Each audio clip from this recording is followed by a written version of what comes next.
How can we stop procrastinating, or the way I like to call it is coping with this video. But to put it into simple context, it's somewhat like procrastination, but it also isn't. So how can we stop you from not getting anything done, or not getting new tasks done, especially when it's new and you're not sure how to do them? You might tend to not end up doing it. So for example, with me, I can give you an example with the gym.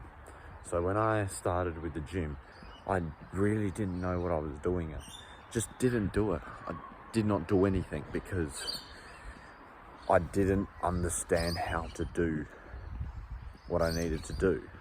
I didn't understand about muscle, about this, about that. And so maybe it was because I felt embarrassed. Maybe I was worried I'd do something wrong. Maybe I would also hurt myself, so that was another thing. But it wasn't until my brother really showed me and I started to understand when I started to go. I'll give you a quick example of what a cope is. So pretty much what a cope is something to deflect the problem. So for example, it's like, I can't be fucked going to the gym because I don't know what to do. That's just a cope, because you can just go. You can just go and do really light weights if you really wanted to. There's no stopping you. Or it's like, I don't want to run because, I don't know, I'm a little bit tired, or I don't know, I don't want to go to work because I can't be stuffed. Or trying to think of a better example. It's also to do with your own inner feelings. So the way you feel about something can make you act upon that. So if you give excuses of why not to go to the gym, or why not to do something that might be difficult, or try something new, well, depending on how you think and how your mind thinks about it, you might cope about it. So that's my example of what cope is, so you understand the concept of what I mean by when someone copes, or they procrastinate in a way. It's not procrastination, but as I've explained, it's a cope. So how do we stop cope? How do we stop from going into that spiral of coping? You have to keep in mind my previous video, if you haven't checked that out, which is called Autism and Momentum. Definitely check that one out, because this is also related to a bit of momentum. Because if you start doing something more repetitively, it will start to spiral. You'll start to do more of it. You'll do more of it. Just like, say, if you are an overthinker, you will keep overthinking. Say, if you're a positive thinker and you can keep your positive thoughts going, you'll keep your positive thoughts coming in. Keep going. So one way I've tried to combat coping is by writing it down. This is very powerful, because what you could write down on the piece of paper that you got is, that was a gum tree branch. I better be careful here, I don't want a massive branch falling on me. So anyway, if you write, what is the reason that I need to do this task? What is the reason that this task might benefit me? And then you can write down all the benefits, and you can look at it and go, okay, this is why I got to do it. So for example, if I was going to the gym, well, I know, okay, I would have wrote down what's the benefits. Well, I would feel healthier, I would be healthier, and it would make me feel better overall.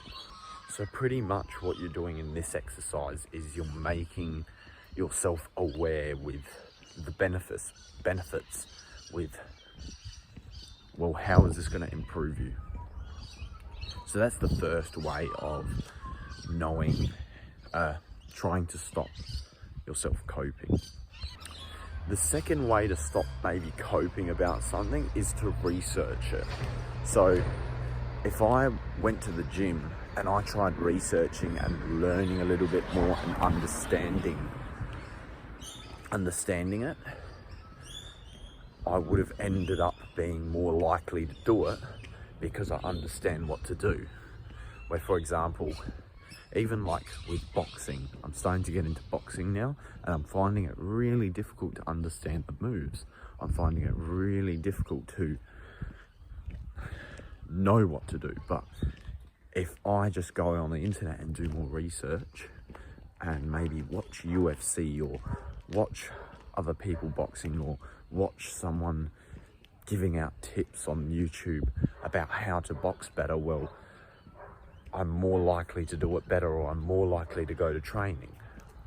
So that's the second way of how to stop coping. Try researching what you need to get the information you need.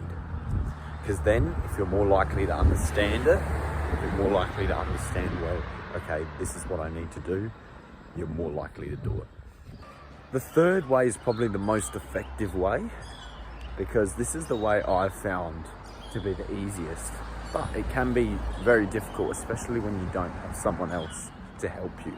So I found when I would do a task, say it was going to the gym, if I was with my brother, it made it 10 times easier. So do things with other people. Don't do it on your own, because if you do it on your own, you can't communicate to the other person, well, okay, what's going on here, or how do I do this, or does this look wrong? Even if the other person, say, hasn't been to the gym, well, it's still better than going by yourself, I believe, because you'll feel more motivated to go, and you guys can talk about, well, what's going on here, does this look wrong, does this look right? And you'll have a better experience as a whole, because you know you're with this other person, you're making a connection, you're giving yourself the opportunity to have a back and forth conversation with someone to get a better understanding or their point of view. It's always good to have someone else's point of view. So that's been the 3 key points to how to stop coping, how to stop yourself from not getting stuff done and not getting what you want to get done. So I hope you like this video, and like and subscribe. Go watch my video right now, my other video right now on autism and momentum. That will really help you with getting the ball rolling. Thank you.